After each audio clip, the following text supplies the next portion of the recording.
Hello everybody, and welcome to Some Patches Required, a show where we hope to educate and entertain you on the ever-turbulent games industry. As always, I am one of your hosts, Aaron. And I'm your other host, Zach. And before we dive into this week's episode, as always, a hearty thank you to all of our new and returning listeners. We appreciate you very, very much. And as always, again, if you wouldn't mind too terribly sharing this episode, or really any episode that you find the least objectionable, with a friend, an acquaintance, a mortal enemy, anything like that is always extremely welcome, as is your cooperation in hitting the engagement button on your platform of choice. That is a wonderful treat for us, and really the best way we have to grow as a show. And that means that subscribe button. I know you're looking at it. You can press it. It's okay. Nothing bad will probably happen. It's unlikely that it will bite. Unlikely, but not impossible. Stranger things have happened. And this is entirely true.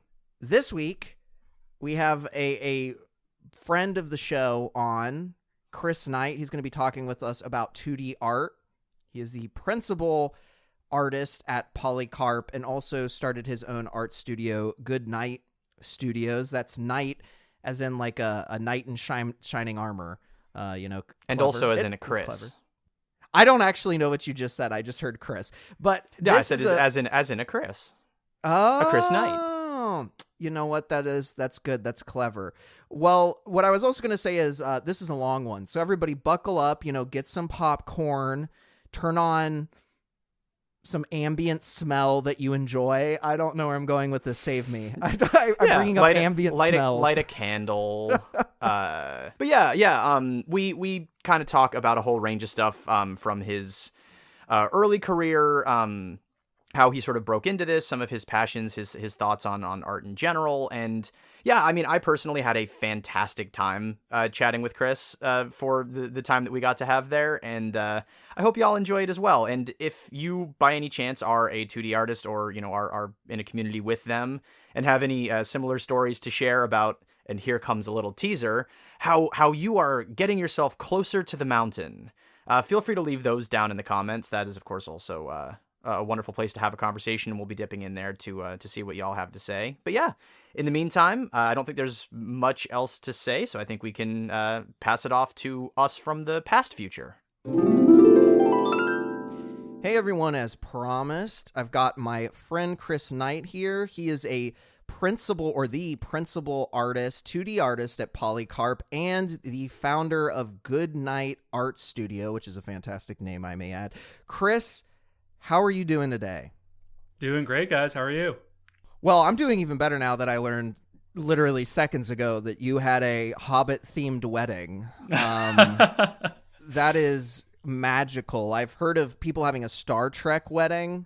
I think what's actually better about Hobbit is you didn't go for like Lord of the Rings or Middle Earth. You like specifically did Hobbit. That's like if you did like the Two Towers or something. Yeah, we honed in specifically on the Shire themed. I didn't want to get too bogged down in representing the totality of Tolkien's work, so just the happy stuff. Yeah.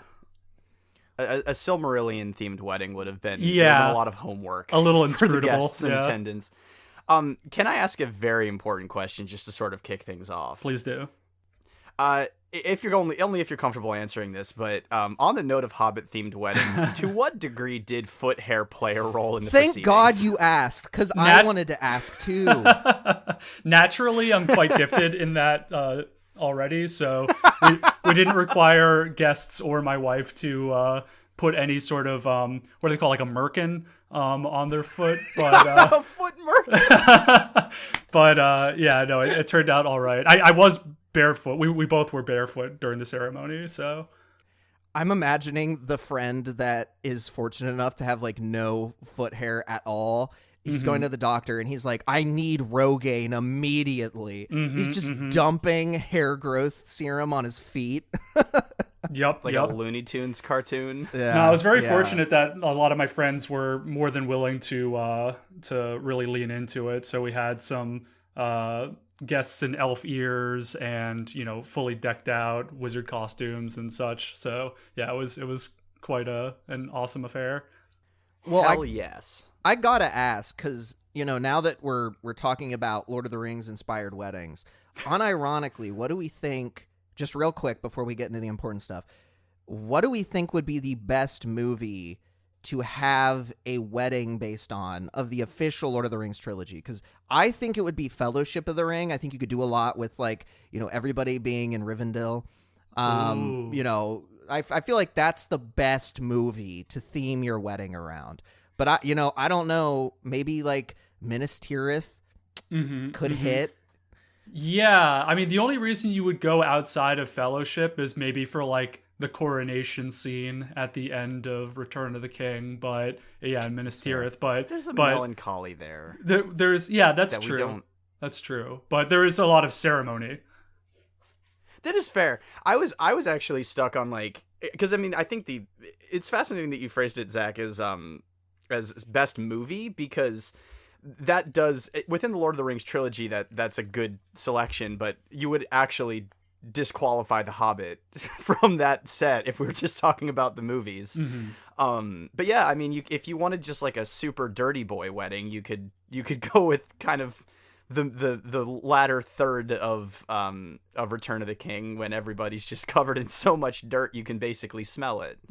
Oh, well, then there's also the extended cut scene when they arrive at Isengard, and they've just like found the larder full of like you know, kegs of beer and old Toby, and it's kind of a party there as well. So that wouldn't be the reception. That's the reception. You're right. See, I'm thinking too, like, what if, you know, this is a hypothetical, you know, Chris, I don't know your wife personally, so I'm not trying to offend, but like, what if you did like a fun wedding thing where like your wife is, I'm going to butcher these names. So you're Aragorn, right? And then your wife is Arwen or whatever. But really, she's not Arwen. She's actually the one Rohirrim woman that doesn't end up getting Aragorn, and that's how you reveal that actually you've had another lover on the side. That'd be pretty sick. Well, it's kind of like in that scene, they at least kind of imply like that Eowyn and Eomir like have kind of like a thing for each other. So I don't know. Maybe they, or no, wait. Maybe I'm getting that wrong. Faramir, because I think Eomir is like related to Eowyn. And how could you get those two names confused? I know, for real. We do not promote incest on this show. Stupid everyone, Michael. So no, it's one of those. Yeah, I think you know, it's just kind of like a consolation. Like, oh, you can get like the most attractive bachelor in Middle Earth, but you know, this guy's pretty good too. Yeah, that's true. That's true. Well, thanks for answering that completely unimportant and unrelated question to anything that we will be talking about today. Well, if anyone's still listening, it's fantasy related. Yeah, that's true. That's true.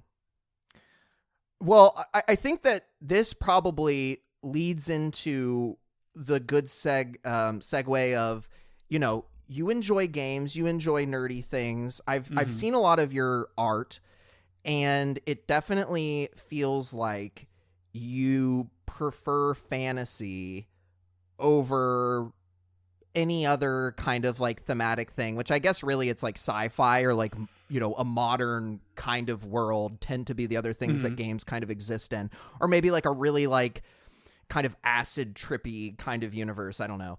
Is fantasy definitely, is that like the thing that draws the majority of your attention and like inspires you the most when it comes to your art? Yeah, I mean, there's also like, you know, post-apoc and like there's all kinds of other like, you know, adjacent subgenres that you know, could be something that people are attracted to in themes in their art, but for sure for me it's fantasy. For me it started off, I think my dad read me The Lord of the Rings when I was like a little kid, and The Hobbit was the first book that I ever read myself, and those were definitely formative.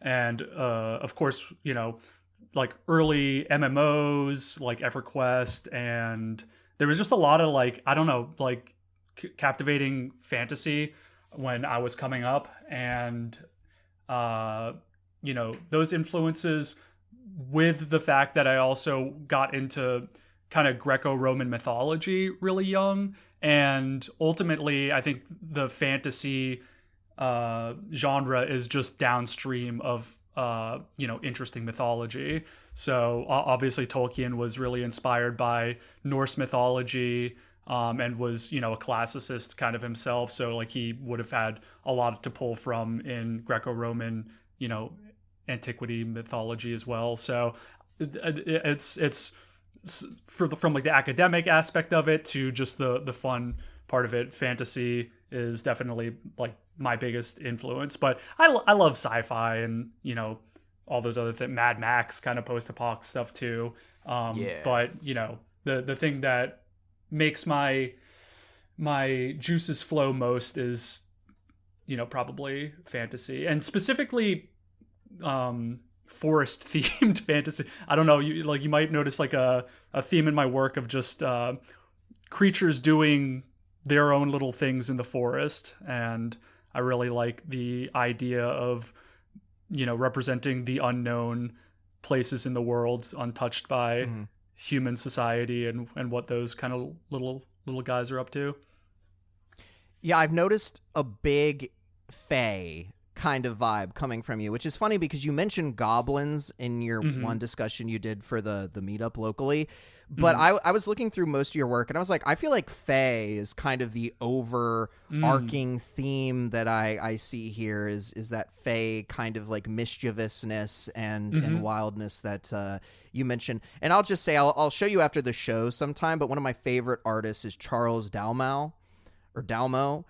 He is Brazilian, and he does a lot of like very cartoony, cutesy art, kind of almost like Cult of the Lamb kind of style. He actually did some promo for them. That style. Yeah. And it's all fucked up shit going on. Like one of my screensavers for the longest time was this like D&D adventuring party just munching on some gingerbread men, hiding from the gingerbread massacre that they just caused. And there's like children crying and people with their like candy guts out. I love this. Like, no, I love this. The juxtaposition of like the cute and creepy and the fanciful and the serious. When I first was kind of trying to break in through the illustration community, there're just so many great artists that I looked up to already, and I was thinking about how I might distinguish myself in the community, and humor was kind of the thing that I had leaned into, where I'm like, okay, I'm gonna be the one that you can go to for the funny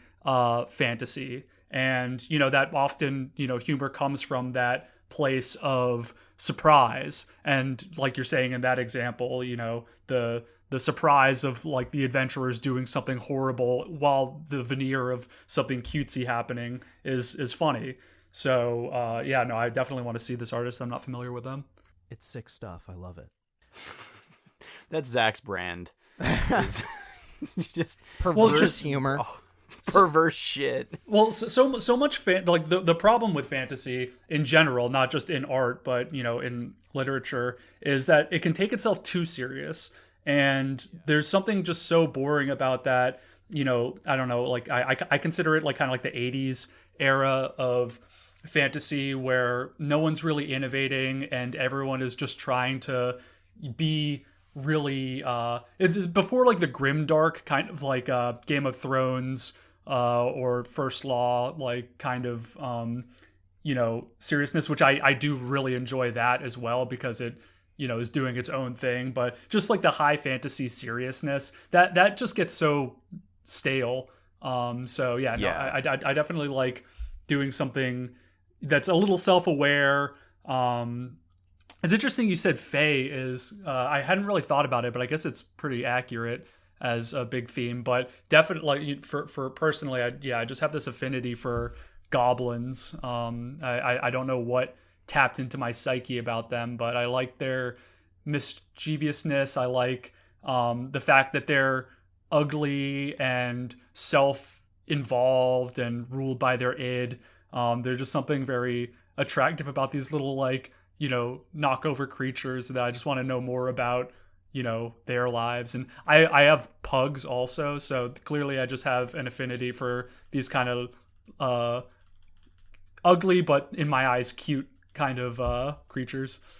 Yeah, no, I said Fae almost exactly for what you're talking about. One of my favorite things about folklore, specifically old folklore, like Scandinavian, European at large, is our depiction of Fae, and our thought about Fae today is, very jolly, maybe a little bit mischievous, but historically, I feel like it's very dark. There's actually we'll get into this because, you've worked on your fair share of TTRPGs, but there was one TTRPG that, at least thematically, I thought was very interesting. It was called Vaesen.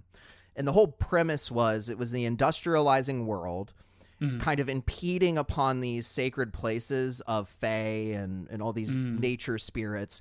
And that those spirits normally are relatively peaceful, but as their ecosystems and the environments in which they inhabit kind of decay and go away, they start to fight back against people. And so it's almost this Lovecraftian kind of vibe, but the things killing people are Fae. They're not, Cthulhu and whatnot. Right. They're these fairies and goblins and trolls and sirens and all that kind of stuff. That's a great and I just thought that was conflict. a lot of fun. Yeah. I love that as a note of conflict. Princess Mononoke and honestly a lot of Miyazaki's work is kind of based off of that very premise. Specifically in Princess Mononoke, it's like Iron Town destroying the forest habitats that kind of drives this plot of the forest creatures being turned to demons and causing all this war and strife. I definitely dig that as a theme as well. Yeah. I don't mean to completely sort of derail this wonderful art discussion because I am actually quite riveted.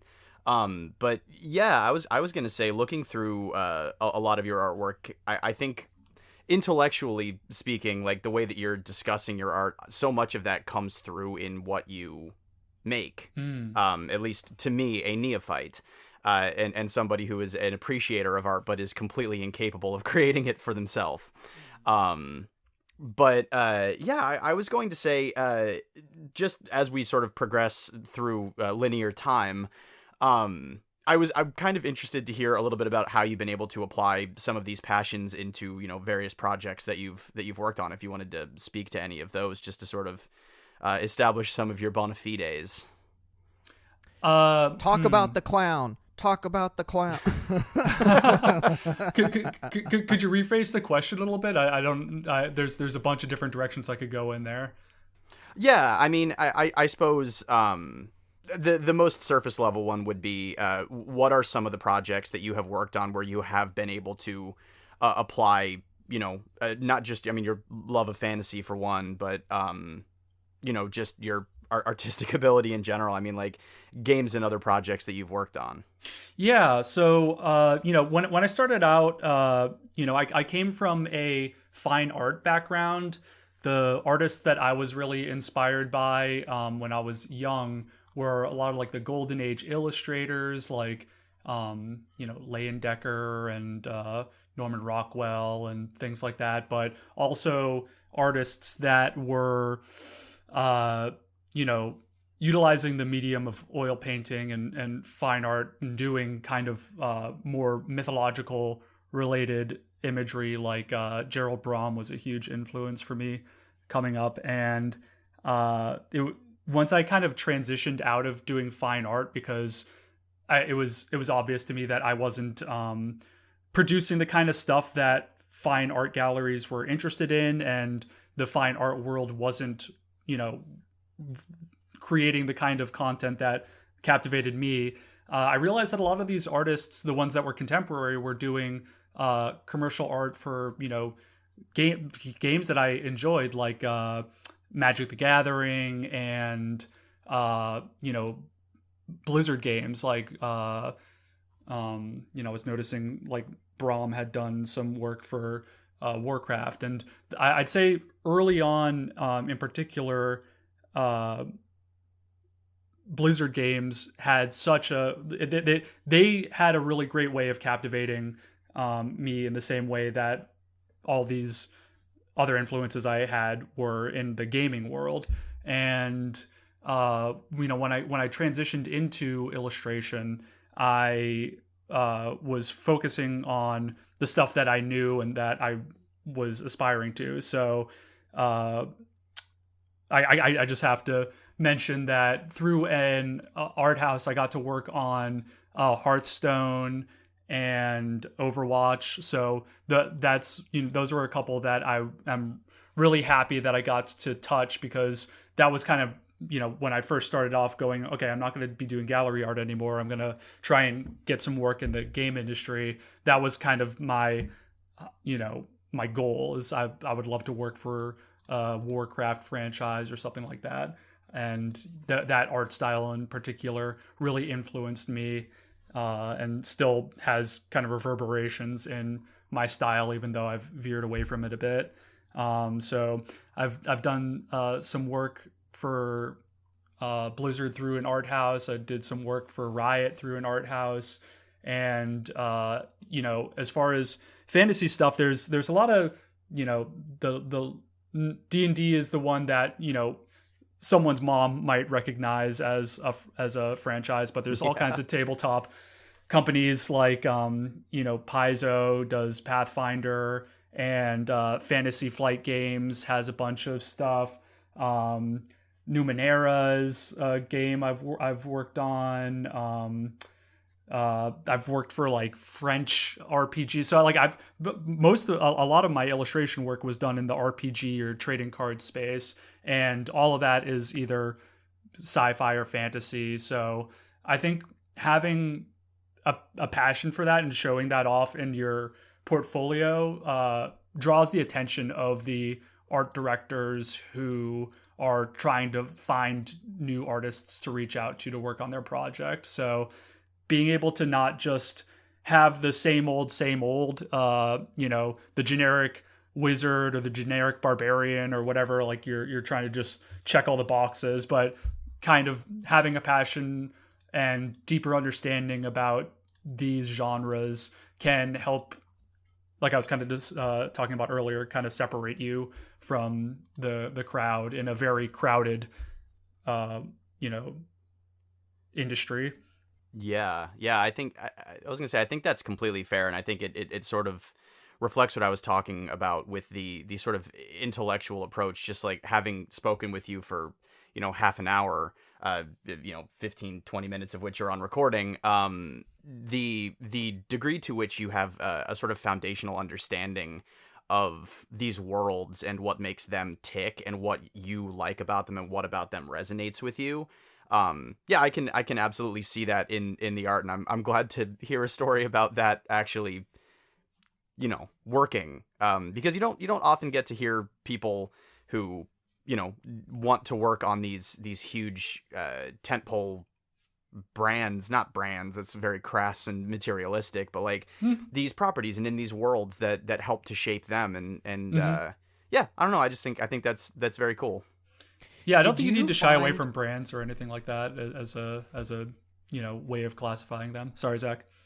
No, you're fine. I was just going to ask, did you find that your amount of work when it came to freelance, which is, part of the stuff you do, did that go up with the rise of Dungeons and Dragons and I would say to some degree tabletop RPGs, although I'm not entirely confident that all tabletop RPGs saw the love when Dungeons and Dragons got popular, because I could be wrong here, but I almost feel like tabletop RPGs are still looked at in a kind of weird way by the larger community, and D&D is just like the one good one. I don't have any data to back this up, by the way. This is just based on like what I see people doing or talking about, or like what seems to be catching popularity. You know, Critical Role, massively popular, just started campaign 4. I've actually been watching some of it. But, you know, other settings don't seem to get as much attention. So to that point, I was just curious, did you see like an increase in the amount of work you were doing for these RPG kind of games around the last, I don't know, like 5-7 years? Yeah, I was about to ask like what kind of time frame you put on that increase in interest in Dungeons and Dragons, because they've kind of had these little cultural touchstones that have made their awareness go up. Like the D&D movie we talked about briefly before was, you know, obviously a big get for the franchise. And yeah, like there was a period where the idea of like a D&D podcast really suddenly hit the market, and there was so much interest in it. Brian Posehn had like an early podcast. I forget what the name of it was, but it was very funny, of just like a bunch of comedians doing it. Then Dan Harmon, the creator of, you know, Rick and Morty and Community, had his own D&D podcast that they made like an animated thing out of it. So there's been like, I watched that. Yeah. So like there's been just like waves of that since like 2014 or something like that. So it's had it's increased visibility in the culture. But, you know, of course, Dungeons and Dragons was notable way before that, during like the Satanic Panic in like the 80s, and you know, that was at the tip of everyone's tongue. Every mother was worried about what their child was doing in their basement, you know, with these spells and sorcerers and stuff like that. So summoning Baphomet. Yeah, exactly. So you know, I think D&D is a weird franchise because it's had so much popularity over the course of decades in our culture, and it's just kind of had its moments of being more at the surface or less. But personally, I haven't seen. There's always been you know, people looking to do their own, you know, put their own stamp on the role-playing world. So even if D&D kind of dominates, and probably always will to some degree, there is a hardcore fan base that, you know, like got sick of WoW and then played other MMOs. It's the same with the role-playing community. There's people who would definitely chafe under your description of D&D being the best one. They're like, oh no, Pathfinder is definitely the best, or this very obscure horror-based role-playing system that they just love. And, you know, there's enough for these indie companies that make these campaigns to be constantly putting out new stuff. And I've definitely been the benefactor of a lot of these indie ones doing it. I've still never worked for D&D proper, and just the, you know, trajectory my career has gone in right now, it's not something that's on my horizon. But, you know, maybe if I pull back from the video game industry a bit, that's something that I might refocus my efforts in trying to do some work for. But yeah, I'd say there's just a continued interest out there for you know, other kinds of campaign settings to build up, and then if they can get a dedicated fan base, to keep going for years. But you know, nowadays, when I was doing that, like I'd say like 2015 to 2019 was when I was really doing my most work for that kind of stuff. And you know, I really don't know, especially since so many of these companies are very small, independent. I wonder how much you know, AI is going to have an impact on you know, them trying to look to artists to fill out their campaign settings. But then again, I did just do a piece for a upcoming setting like last year or this year maybe. So there's still definitely people looking for actual artists doing bespoke work. Yeah. Well, I definitely would like to get into some of the AI stuff at some point. But I think before we get into that, there's some more maybe foundational questions Sure. we should run through that. Maybe I should have asked at the beginning, but the Hobbit Wedding really threw me off. So technically it's your fault. I'll take credit for that. All of this is happening out of order. I think, actually, this came up from John Henderson, friend of the show, who brought this up at your meetup, or at the meetup that you spoke at. Mhm. What's the difference between illustration and concept art? I think a lot of people use these things interchangeably. I know this is kind of a harsh transition, but I do think this is an important thing as we're talking to you about 2D art. I think a lot of people use these interchangeably. I know growing up, I would look at what were probably actually illustrations and be like, I like video game concept art. That's me as like a 10-year-old, I guess. So Very flattering. very flattering. very flattering. How do you see the difference between these two things? Or not even how. I mean, there is a difference, right? Like there's a clear difference between an illustration and concept art. Yeah, well, you can be forgiven for being kind of confused about the distinction there, because the industry really doesn't do itself any favors in the way they communicate this kind of stuff. So when you go and check out the art of book for most video games, what you're actually getting, they're filling up this product. Ultimately, what it is kind of really beautiful key shots that were a lot of time were spent on to make them look beautiful. And that is definitely not the point of concept art. Definitely the point of illustration. So ultimately what I'm getting at is the difference is in the purpose for the piece. So what illustration is supposed to do is portray really beautifully and in, often great detail, a scenario, a scene, a character, whatever it is, for the purpose of some player-facing piece of artwork. But concept art is more of an internal use application for artists. So the one of the main distinctions you could use between them is, how do I get a visual representation of what up to this point in development has been an amorphous idea, so that we can then kind of start getting an idea of what it's going to look like in game.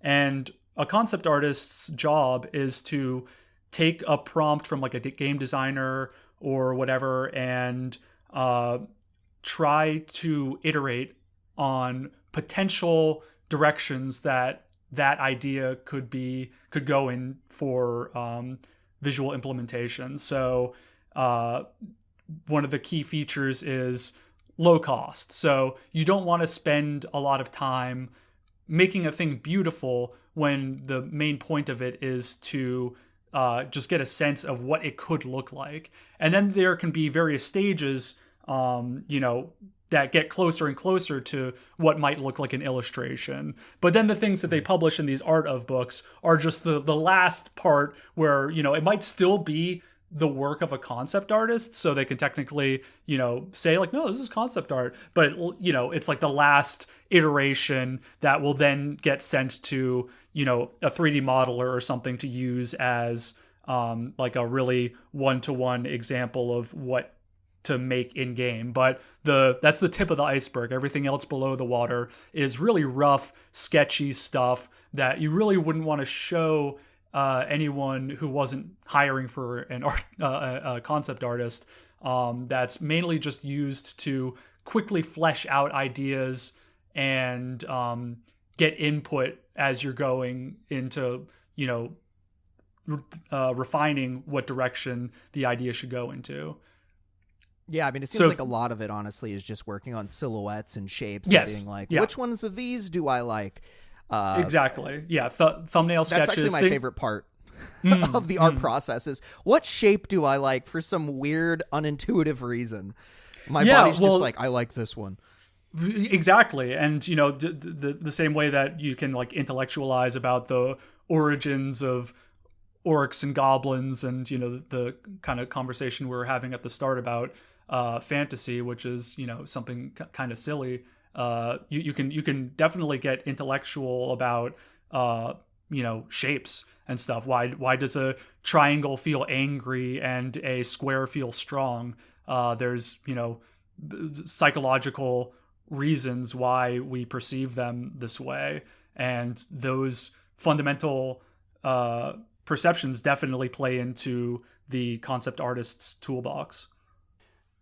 Do you know of any actual talking about how sort of the industry obfuscates the real nature of concept art, sort of for the sake of, you know, customer facing you know, collectibles and elements like those are making of and art of books? Mm-hmm. Are there good resources that people can utilize and like find real concept art presented without sort of artifice? Absolutely. Or is that the sort of thing that just like on people's art station or in someone's online portfolio? Well, this is going to be like the key piece of information for someone who's trying to break into the industry and is confused about this kind of thing. The industry is saturated with portfolios of people trying to land their first job as a concept artist who don't, you know, realize this point. They're you know, submitting illustration portfolios to someone hiring for a concept artist who takes one look and goes, nah. You know, I'll get to the answer to your question in a second, but what a art director is really looking for in a portfolio for concept art is the inner workings of how you're thinking about the problem. So almost like, you know, when you're in school and your math teacher says, show your work. You know, they don't just want the answer to the equation. They want to see how you got there, to understand that you understand how you got there. But that's exactly what the art director is looking for in your concept art portfolio. Is they want to see how your mind operates to get to that solution, so that they can extrapolate, you know, whether or not you'll be a good fit for that project. And it's unfortunate that amongst a sea of really great resources out there tends to be the winner takes all mentality sometimes. And Feng Zhu's YouTube channel, it's FCD, the Feng Zhu School of Design, is just, I think you can't beat better jumping off point to get into what concept art really is. I mean, hardly anyone understands the field and is able to articulate the principles behind it better than he is. And he runs an art school in Singapore, and like just has an incredible resume and understanding and, like I said, ability to communicate these ideas. So I would just search FZD, you know, concept art on YouTube, and unlock a free library of some of the most like informative information you could see out there to get started on your journey, if that's what you're interested in. Hell yeah. How fortuitous that most of our viewers come from Singapore too. That's crazy. I'm also oh wow, that's not true. Yeah, no, it's really interesting what you just meant, or what you were just talking about too, because it's very similar to. So I come from the 3D side. I don't remember if we've talked about this at length, Chris. I come from the 3D side, or at least that's like foundationally where I started in games. I don't claim to be a savant, and it's very similar, at least in the animation process, to previs versus the final visualization, the full render that you see. And I think that, at least for me, makes it very clear what the purpose of concept art is versus like the purpose of an illustration. You spend, I mean, you would have a better idea of this, right? Like, how much time do you realistically spend on a good illustration? Oh yeah, I'm a bad person to answer that because I have a strange form of it's an impulse I've been fighting for years now, and I'm better now than I used to be. But I could get quite perfectionist on an illustration and really just go like way over the hours that were needed for it, just because that was my inclination. But I mean, I'd say depending on the project, of course, and like styles can vary and the amount of time needed to accomplish that art style. For like a trading card type illustration, I would say like 3 days from concept to final execution would be on like the shorter end.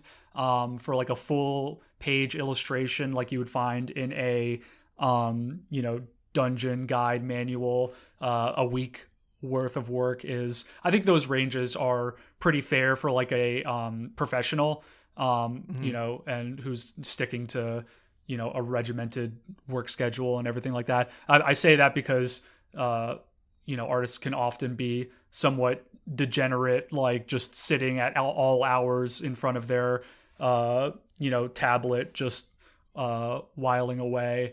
I'd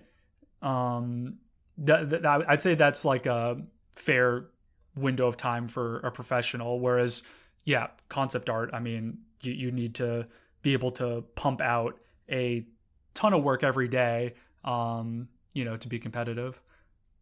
Well, I mean, I've seen people in YouTube videos or in person just rip out a whole silhouette sheet in minutes.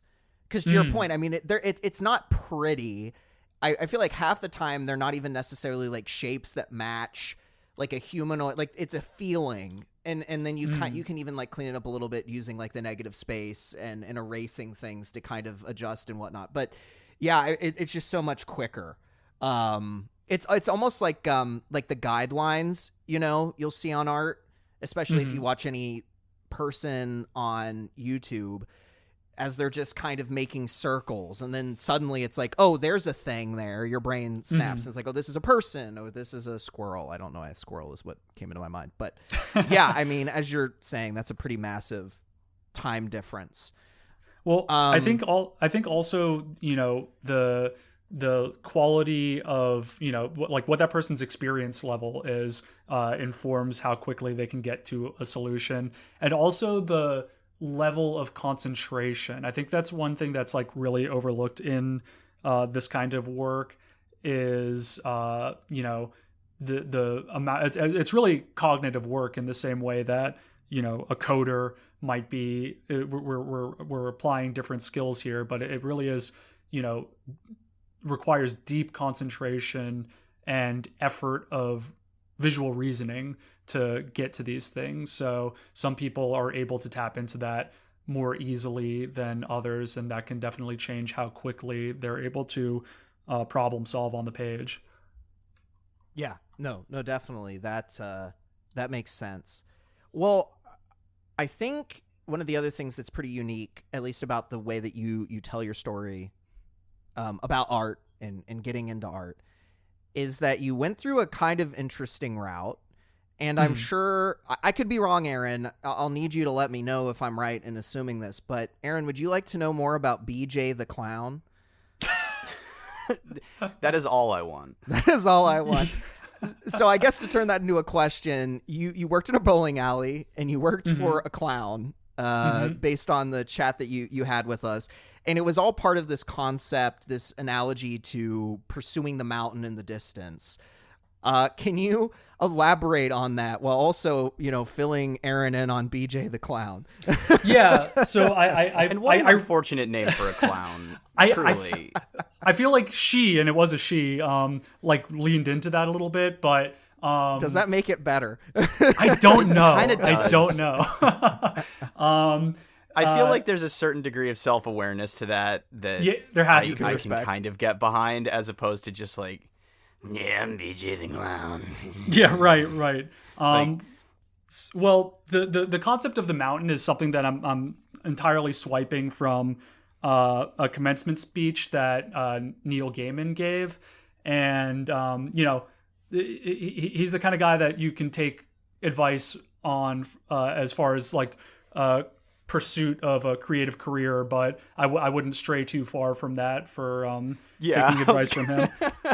But on this point, fair. I mean, you gotta give him his due. Like he obviously really nailed a creative career, and the basic idea is that you want to you've got your goal, and that is the mountain on the horizon, whatever that creative career goal is that you're aiming for. For him, it was being a creative writer, and his recommendation to students was to any point along the road of job career choice that you could make that takes you closer to that destination is something worth pursuing. So for me, I kind of have an advantage in having known from a very early age that what I wanted was a creative career in art. And that the shape of that mountain changed over time. But I did pursue the things that allowed me to get closer to that goal. And you kind of have to be open to the opportunities that arise along the way. So for me, that started off with when I was in college, I was studying like I was saying, studio, like gallery art at the time, doing oil painting and things like that. And the first opportunity, I think, was this clown that I don't even know how I got in touch with. It turns out that she was I believe like a theater teacher from my middle school. I didn't know this at the time, but I actually... My path had intersected with hers previous to this, but this woman, BJ the Clown, who had a kind of like little entertainment company in Tallahassee, Florida, and she was a clown, but she employed like face painters and caricature artists and all kinds of things like that, so that when there was a fair, she could be this whole ecosystem of entertainment that could be hired. And I represented the live caricature part of that equation for a while, and terrible work. I mean, it's really not something I would recommend people pursue from like a quality of life thing. But again, that was a stepping stone along the path to the mountain that, hey, I'm getting paid to, really quickly, practice this skill set of seeing someone. I mean, it's kind of like portrait painting in a way. It just has to have this kind of silly, cartoony aspect to it. But, you could see the very obvious through line about how this is closer to that eventual goal than not getting paid for anything art related. And after that, I got a job as this was like a part-time thing, so this wasn't like full-time work, but I got a job as a mechanic in a bowling alley, which doesn't sound as obvious of a through line to creative art career, but it was a very I pretty much spent all my time there in a back office, and it was only punctuated by moments of needing to like clear some clog in the resetting mechanic and other various tasks every once in a while. But it was a lot of downtime, which I used as an opportunity to teach myself Photoshop. At the time, the studio art degree didn't have a lot of digital classes or anything like that. So none of my teachers knew anything about how to use Photoshop. So that was 2009 or so. I was just in the back of this bowling alley teaching myself Photoshop, which ended up being obviously a hugely useful skill. And then at some point, I saw a flyer on campus at FSU looking for an indie game concept artist, and super low pay, but again, just another stepping stone to get me further along that path. And eventually I went and found an actual program at the Academy of Art University in San Francisco in concept art. And, I went out there to further my skill set. That's also not a bad place to try and land your first job in the industry. And that's exactly what happened before. It was like a 2-year program. And, something like towards the end of my stay there, I had landed my first job at a mobile game company out in Santa Clara. So that's kind of like that early path into how I broke into the industry, is just trying to find anything that made sense as a money-making thing to eventually get work as an artist. Yeah, I mean, San Francisco area today, I would definitely say I wouldn't be surprised if the vibe is a little bit different, just because, I mean, there's no way it was cheap when you would have headed out that way, but like certainly today.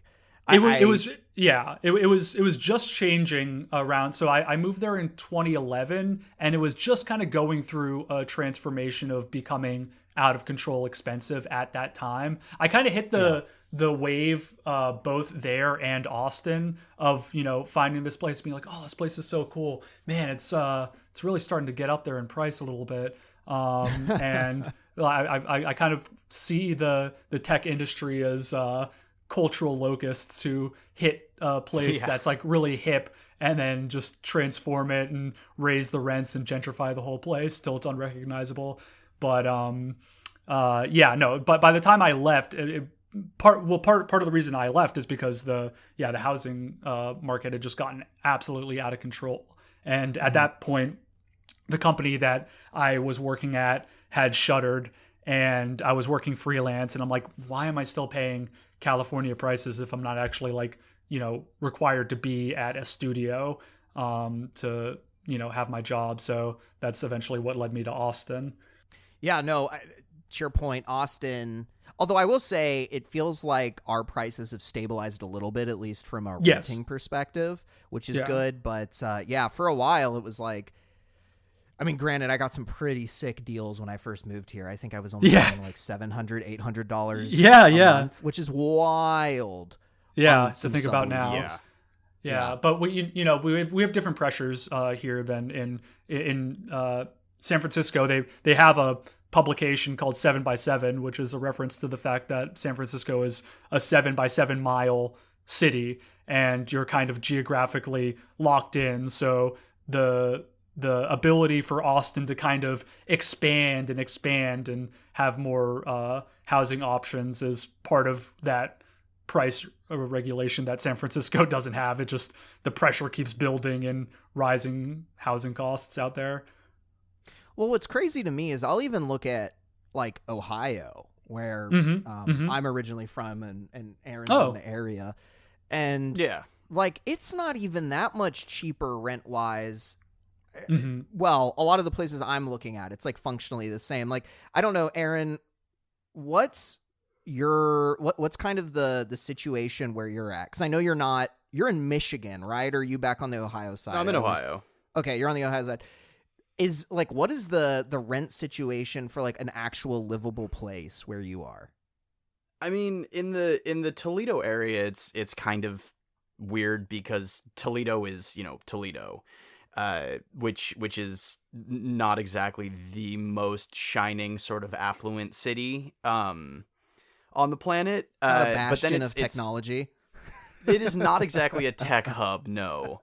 Not a city on the grow, as it were. And then Toledo is sort of satellited by these suburbs, which are largely defined by their school districts. Being better than Toledo public schools, which means high property values, lots of homeowners with large yards. So the fairly affluent suburbs surrounding a city that's kind of struggling. So looking at just like apartments, the prices are all going up. Absolutely. It pretty staggeringly for what you're getting and where you're getting it. But yeah, I mean, it kind of depends, right? Because you do have the nicer apartment complexes in some of those suburban areas. They're newer, they're more modern in terms of like amenities and in a much safer area. And those are going for, well north of $1,000 a month. And then you get down into the actual city of Toledo proper, and your options are not an exceptional discount.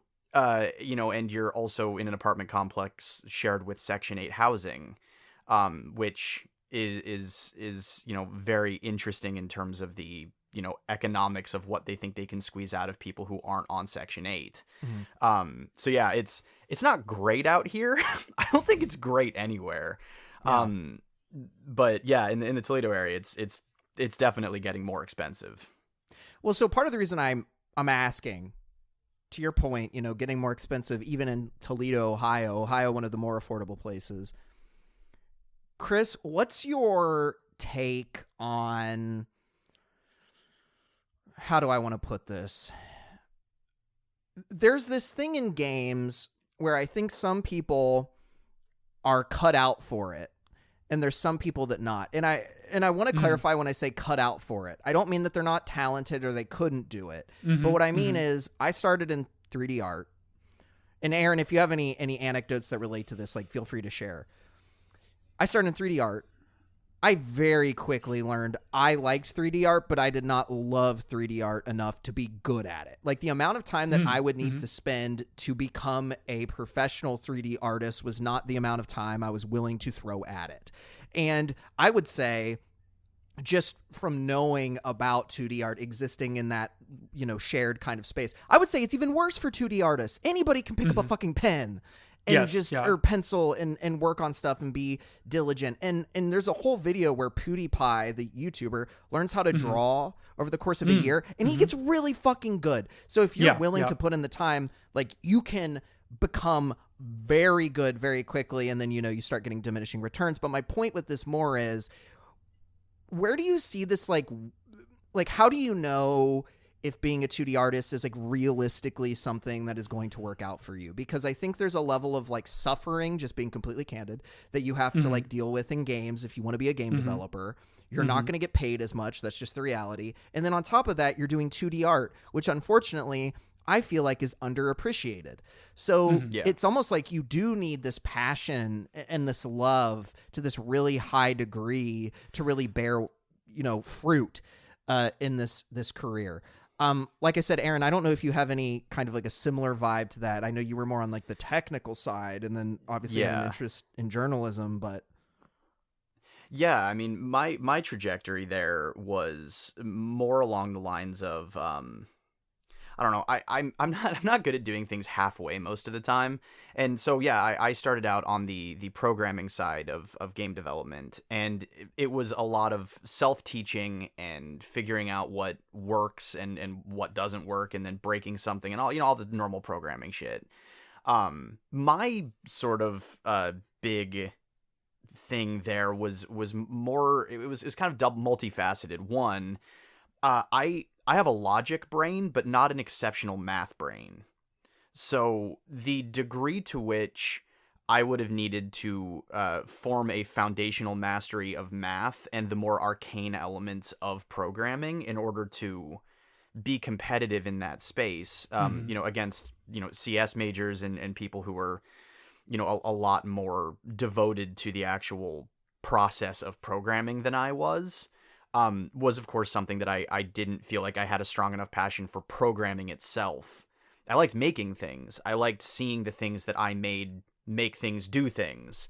But the actual programming itself wasn't something that I felt hugely passionate about enough to put that much time into it. But I think the other element of, like, the suffering game that Zach is talking about is to reference just the sheer bleak horror of trying to find stable work, and build a future and a life with any form of regularity that, I mean, we all have extremely talented friends, and I'm sure, Chris, that you've been through this exact same thing where, stability is fleeting in this industry. I mean, it's basically an illusion. It's a story you tell yourself to sleep at night because the other shoe will drop. Yeah. And I don't love that particular, was it the sword of Damocles hanging over my head at all times?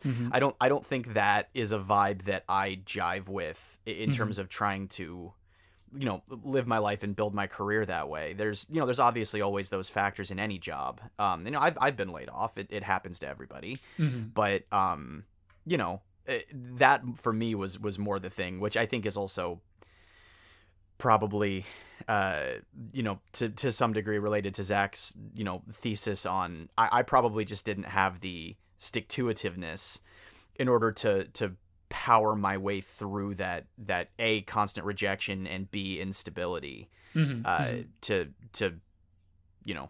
actually make a career out of being a programmer in games. Yeah, I mean there's so many directions to go in on what you guys are talking about here. I guess to start off with, everyone who's trying to get into this industry needs to be clear-eyed about exactly what you're saying, that instability is is a constant in this industry. You have to be aware as you're coming into it that you even if you have like one of the more higher paid positions, you need to make sure that your finances account for the fact that the industry in general goes through seismic shifts, but even within individual studios, even when the market is doing well, there's going to be a lot of sudden downsizing, and that's even more acute for certain positions in a studio. And one of the ones that are most volatile is the art side.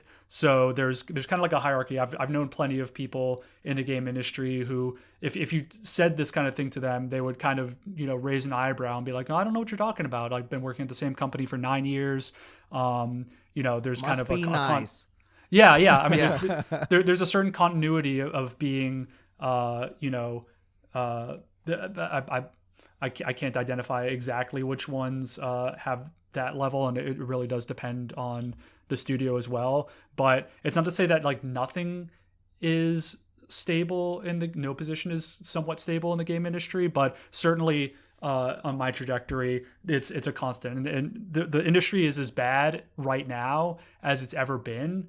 And I can get into my prognostications about where the industry is going a little bit later, but I really do have a lot to say on this subject. So originally you had shied away from the term cut out, Zach, to describe some people are or are not cut out for the industry, but I really don't think you should, because you're not making a quality statement on the person's work per se, but the illusion there is that your abilities to work in this industry are constrained only by your talent at doing the work, and that's just not the case. There is it's not a meritocracy. It's in some ways it is, in some ways it's a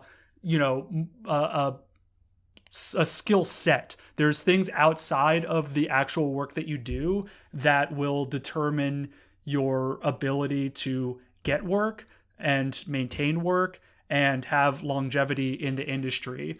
One thing that, as you obviously know, since you run this Austin Unity users group, is networking is it's really hard to overestimate the importance of networking in this industry.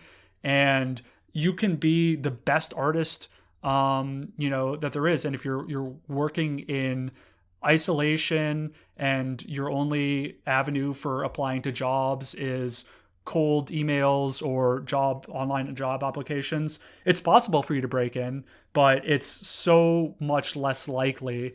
There's a saying that every opportunity is connected to a person, and you could be a pretty mediocre worker with a robust networking, a robust network, and have a much higher chance of getting work, especially if you're just like, a chill person who's easy to get along with, who people could imagine. Like work culture fit is definitely a thing, and different studios have different cultures, but just being easy to get along with is part of the skill set. Being able to emotionally weather periods of unemployment is another aspect. So there's, a whole laundry list of skill sets outside of the work that you're going to be doing that is important to work in this industry. And it's just so important to be clear-eyed about the fact that it's not an indictment of your ability as an artist or a programmer or whatever if you can't do that. You could still be an excellent web developer or, whatever other applications of your programming skills that just aren't in this, quote unquote, kind of like sexy, exciting career path that's really competitive and, in an industry where that competitiveness is leveraged by people who run these companies.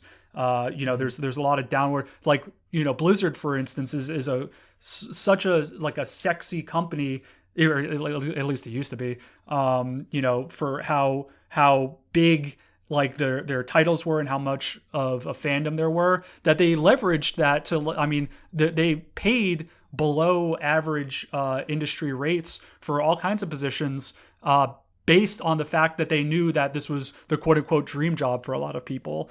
And to the point that you were making about that it's a dream job too. Like there are interviews where people have straight up said that they've gone to their boss for like a raise or whatever, and they've been like, well, maybe you're not cut out for Blizzard, like, or you're getting paid this much because of the prestige. The prestige is part of the payment, right?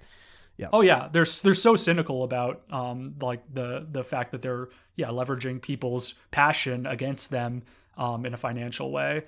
But to talking about competitiveness, you were talking about PewDiePie and just the barrier to entry for 2D art, as you said, is incredibly low, and it really doesn't hurt. In fact, like, I would highly recommend anyone who's trying to get into this career as an artist, however that might be, part of that robust skill set is have some business savvy. You really need to, it's one of those things that us like hippy dippy creative types tends to look at business folks as kind of like the antithesis.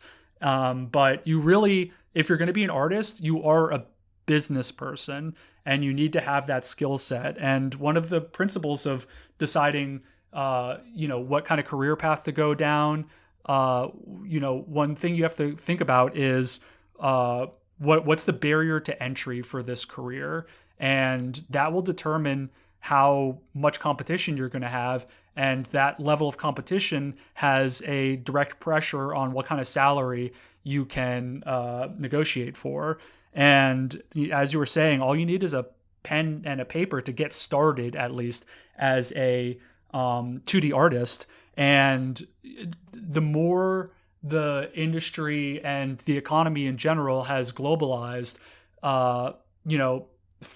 international art houses put an incredible downward pressure on the kind of rates that American artists can demand, especially in the game industry, where there are these incredible Indian and Chinese art houses, or Malaysian, like wherever, that have really low cost of living relative to the United States, and are able to,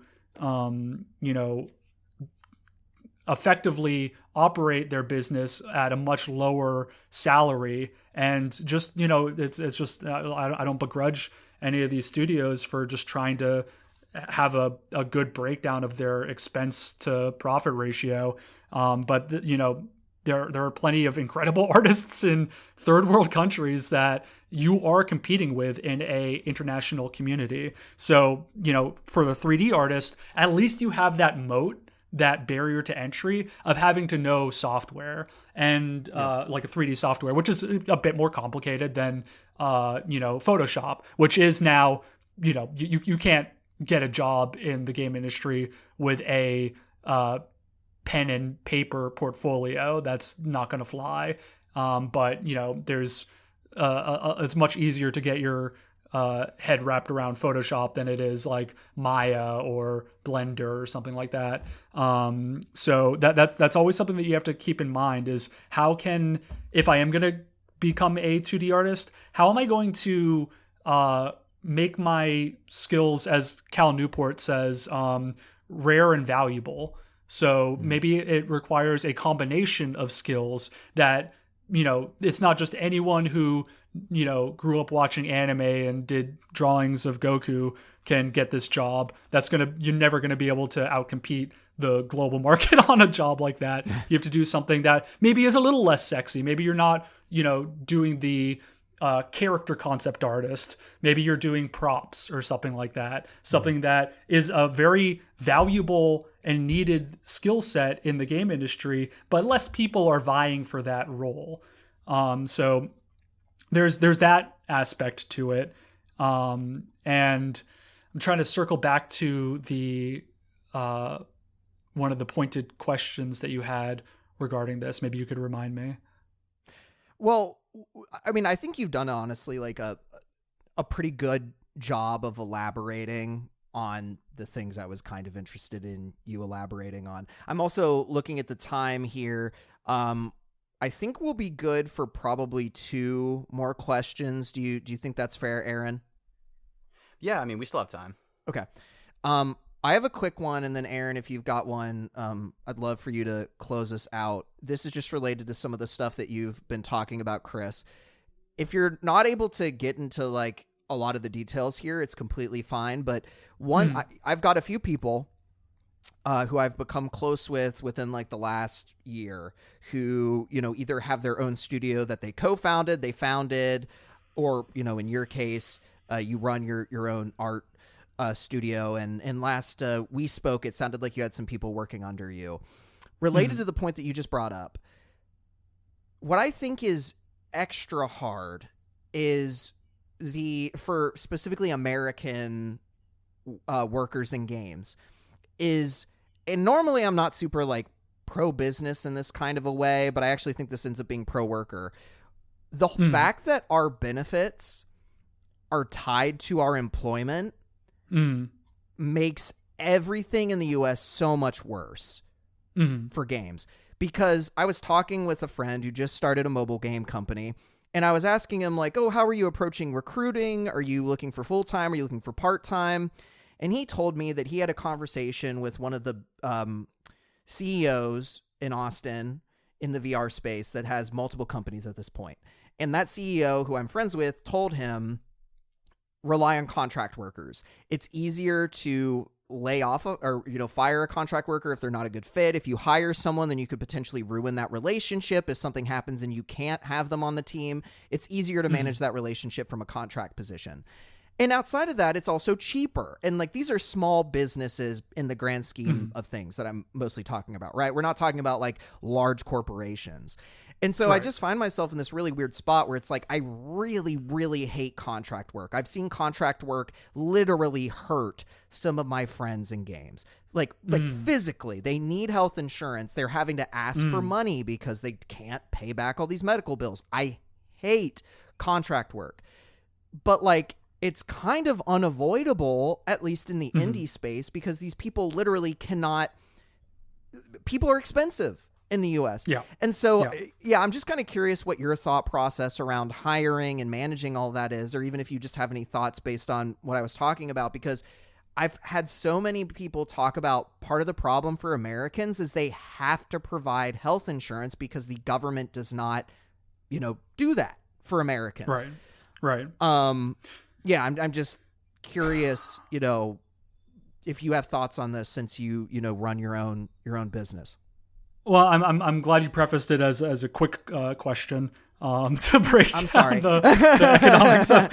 Yeah. Well, I mean, yeah, there obviously there's a lot to unpack there, but just frankly, that is how I'm operating my business, is with contract workers. That's how I operated for a long time. With when I was working on those Blizzard games and Riot games and stuff like that, I was operating as a work for hire contract artist, and just goes back to I say, and I emphasize this for partially this exact point, that you need to be really clear-eyed and educated about what your financial needs are and what kind of career you can expect to have to meet those financial needs. If you're going to pursue that, and that it's unlikely that you're going to have the ability to command a salary that includes healthcare and things like that. If you're going to have to cover your own healthcare, that has to be represented in how much you're being compensated. And if the industry that you're researching that you want to potentially go into those numbers don't add up, I'm sorry, that's not something that you should go into. There are going to be different circumstances for every person, and I've definitely suffered from being in that kind of situation myself. And it's a problem with the industry, and that's part of why I try to communicate so much on this point about the sexiness of working in the game industry. If you're a gamer or an artist, and that's the kind of thing that gets you really passionate, you can develop passion for all kinds of things. Really passion is downstream of your prowess in plying any sort of trade. You could become passionate about the most unsexy sounding career because you're really good at it, and the kind of status that confers on you. But I just have seen so many people ground under the millstone of this industry, as you're saying, because they didn't come in with the understanding that these companies need this work to be done. Why can't they pay me a salary that is livable? And they're able to do that because so many people don't just understand the economics of their own household. So I don't like that aspect of the way America's set up. And at least in the past, we had American citizens had an asymmetric access to their own labor market. But now, since the 90s or late 80s, we are competing in an international community as well. So there's just certain industries that it doesn't make sense to work in. So unless you think you can reasonably achieve getting that top 10 percentile of workers in certain industries, like 2D artist, expect to go through lean times, or try and make it a hobby, or do your own indie development or something like that if that's something you're really passionate about, but have a day job. And as I talked about in my lecture at y'all's meetup, is I had to do that. I had to step away from my freelance career for a year to take over my family's business, because my father who runs that business got cancer and was just out of commission for a year, and I had to just drop what I was doing and take that over. And a big part of that was just the burnout of the freelance career as well, that I was just sick of I was doing what, when I was working, I was happy doing the work I did, but it was being paid next to nothing. And then, all this overhead for, you're saying, health insurance and, all kinds of various car insurance and all these bills piling up, that it just an hour, when you break down the hourly rate, it just, I would have been better off working a much less prestigious or glamorous kind of work.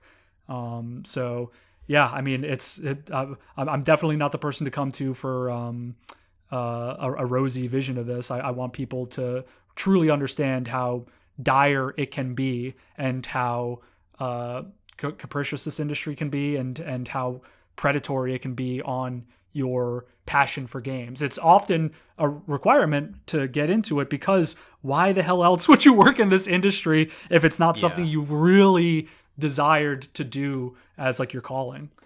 And I suppose just like a slight clarification and a bit of extrapolation from anybody's the other two people on this podcast who aren't me, actually. I don't think any of us are trying to state, even in with the cut out for it, not cut out for it thing. I don't necessarily think that any one of us is trying to say that people who don't end up with a career in the industry despite their passion don't end up with that career just because they didn't want it bad enough. Right. And I'm not hearing either of you say that. I just want to make that abundantly clear. No, that's a good point to make, though. Because there are so many gajillions of factors in trying to live a life that could stop you from having the flexibility or autonomy to pursue this as a career path single-mindedly. Absolutely. As evidenced by your story, right? Mm-hmm. If a couple of things had gone differently, there's a reality in which you possibly never made it back. Right. Yeah. No. Absolutely. And that again, no indictment on my ability to make art or anything like that. But yeah, there's all kinds. I mean, one's own personal health is often one of these contributors. I see some incredible artists out there, like people that I really looked up to and see almost as like remote mentors who had to drop out of it. I mean, for various reasons, and often that's personal health, because we often run ourselves ragged trying to do this. Just a quick point to that. At the first company I worked at, we had a Chinese art house that we worked with, and we had these weekly deliverables that we had from them. I would give them feedback, do like red line, send it back, get more deliverables, and it would be like on a semi weekly cadence, like a couple times a week. And 1 week, just the deliverables weren't coming in, and we had to talk to. We got a report from our the translator, the whatever the word is for that. The whole art team had been hospitalized because they were working them to exhaustion to hit these deadlines. So literally the entire art team was in the hospital this week, just because they had been run ragged. So yeah, I mean that's an extreme story, but a lot of people I know are living that kind of life in microcosm. Well, there's literally, I don't remember what story it was, Aaron, so maybe you do, but there was a story we covered probably years ago at this point where there was like a term. It was like work, it was put into their cost assessment of like running people ragged, was basically that they would probably get so stressed out that they would get physically ill. I know someone who isn't even a dev, but is on more of the business side, who was telling me at one of his past jobs, he got physically ill to the point he was hospitalized, forcibly hospitalized, because he just was run so ragged. So yeah, to your earlier point, Aaron, I think when we think of not cut out for it traditionally, we think like, oh, you're not willing to put in the effort, whatever. It's a different ballpark we're talking about. We're talking about maybe physical ailment, not even just stress. Like, I don't care who you are and how disciplined you think you are. There are some horror stories, and I do mean that quite literally, that come out of games and entertainment at large, just because things can be bad. Things can also be amazing, right? Like, this isn't always how it is, but you just got to be careful. Just have a lot of nepotism too. Just like have loaded parents. If you've got loaded parents, you're probably okay if they're gonna support you. And if you don't have loaded parents, marry into a rich family. That could also work. Although, kind of unironically, if you have a partner that has a really well-paying job and they're willing to support you while you pursue your passions, I think that is a massive boon. Yes. In this situation, like completely I mean, it makes rent cheaper, all this other stuff. And Anyway, I know we've definitely gone longer than we normally do with this episode. Aaron, I did want to give you a chance, though, before we close out, to ask a question if you had anything kind of related to anything we talked about or a new thing. Yeah. It doesn't have to be a particularly long thing, but I am actually just curious, because you were talking, Chris, about, business savvy and being both an artist and a business person. And then you've taken your career not just to, the level that it's at where you are, working for Polycarp and have done all of this amazing freelance work, but you've also started your own art studio. And I was just sort of curious, if you were at all interested in speaking on sort of the inspiration behind that and why you, wanted to take your career in that direction as well. I mean, there's definitely, and I warned you guys at the top that I'm long-winded, so I'm not surprised that the episode is going long. Join the club, my friend. Join the club. I'll send you your card in the mail. Yeah, great.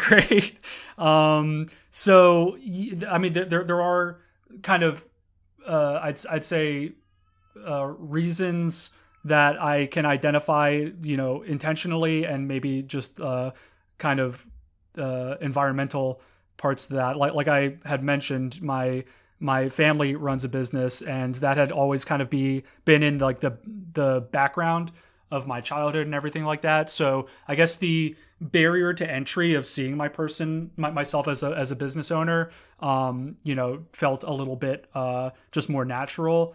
But I definitely also had this kind of like rebellious perspective as like, a more creative, artistic person that's not something that I'm interested in, and just over, life experience had to come to terms through a lot of hardship in my early career, of just really grinding out work that I was passionate about for low pay, that, the numbers don't number.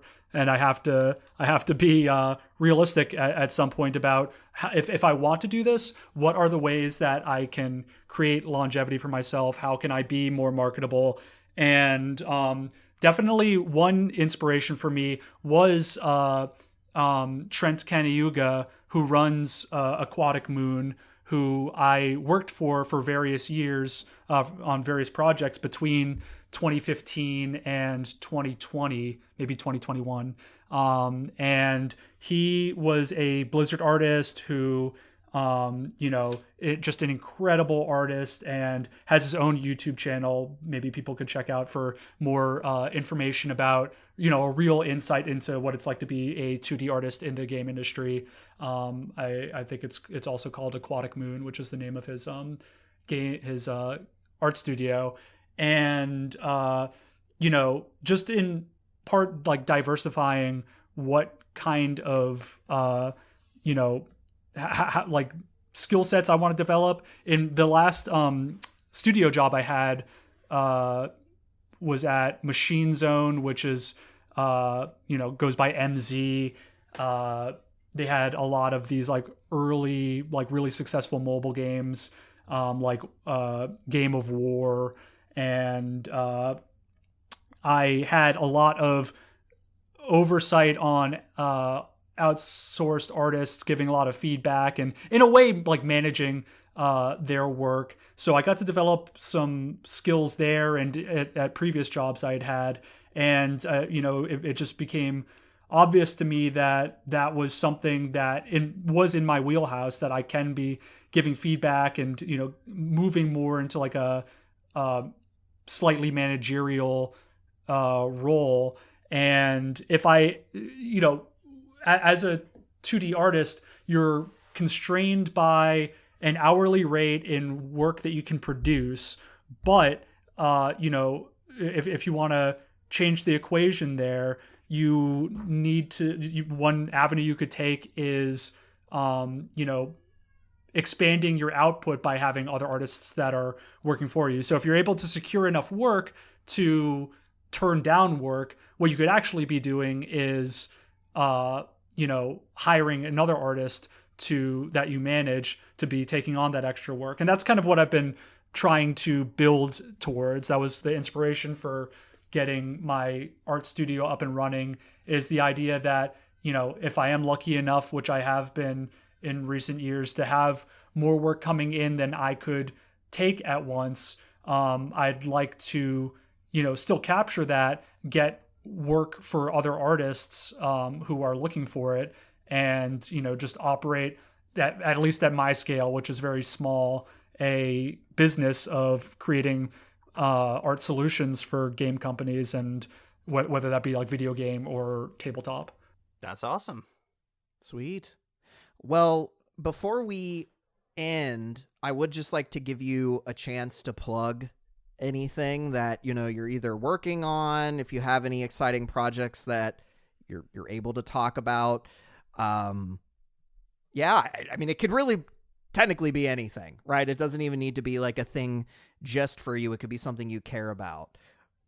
Yeah, thank you. Well, right now I am working on a mobile game that I'm really excited about at Polycarp.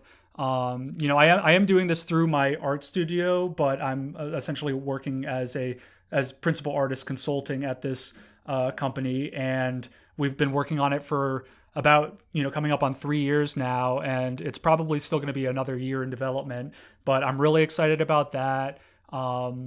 That's been pretty much most of my focus right now. I've been a little bit of freelance here and there, but the last few years, that's been entirely my focus. And you can see my work at artstation.com/chrisknightart. My company's website is goodnightart.com. And that's woefully out of date right now because I've been so focused on this stuff, but I'm definitely going to be updating that. And once things open up again for me, that's going to be where the repository for a lot of my projects and stuff. I've got some one personal project that I'm really excited about that I'm working on right now is a book of illustrated aphorisms from antiquity. So curated collection of Greco-Roman quotes that I plan on beautifully illustrating. And I don't know when I'm going to be able to put that out, but that's going to be something that I'll be happy to share in the future. That sounds amazing. Sweet. Yeah, I had no idea you were working on that last one. Mm-hmm. That's news to me. That's radical. Thanks. Cool. Well, we appreciate you jumping on, taking some time to chat with us today. Yeah, thanks for having me, guys. Seriously, this was a lot of fun. So much. Yeah, I could have no kept going. I had a great time. Yeah, could well, have kept going, but I was like, people have stuff to do. Yeah, no, I totally hear that. Well, yeah, thanks so much for having me. This was a blast. Hello, and welcome back to the present. The Shell story has returned. I just want to take one more opportunity real fast as we wrap up here to thank Chris so much for sitting down with us. That was a wonderful conversation, at least on my part. I had a great time with it.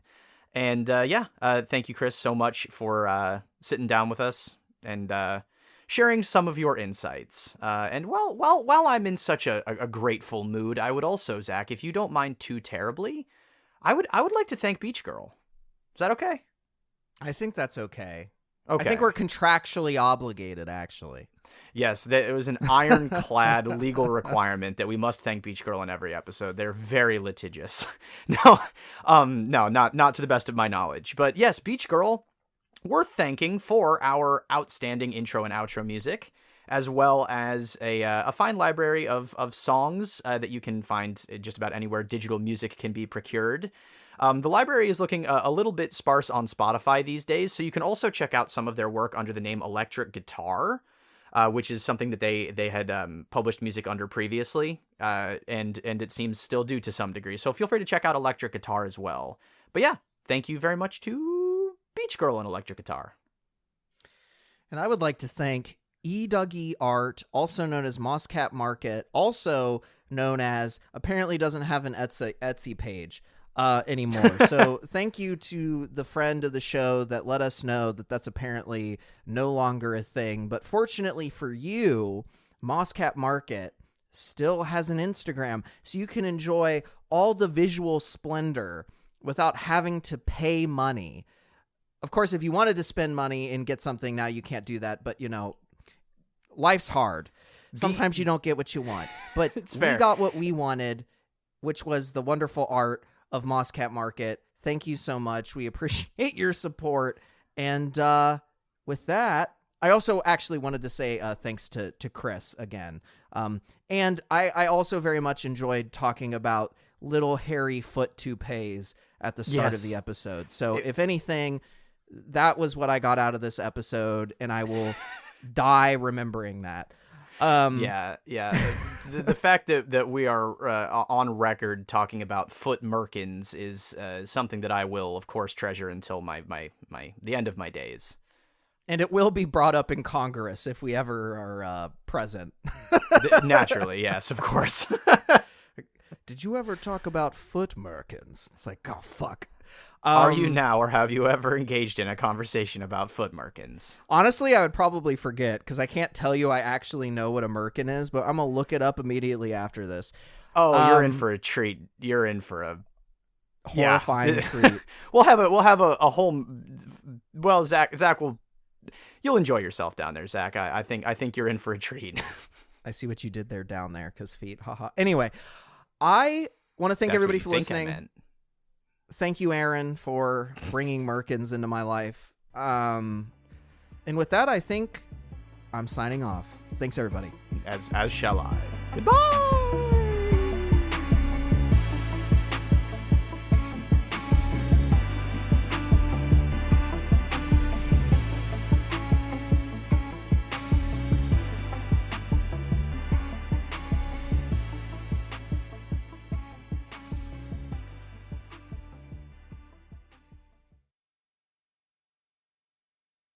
Yeah, I'm BJ the Clown.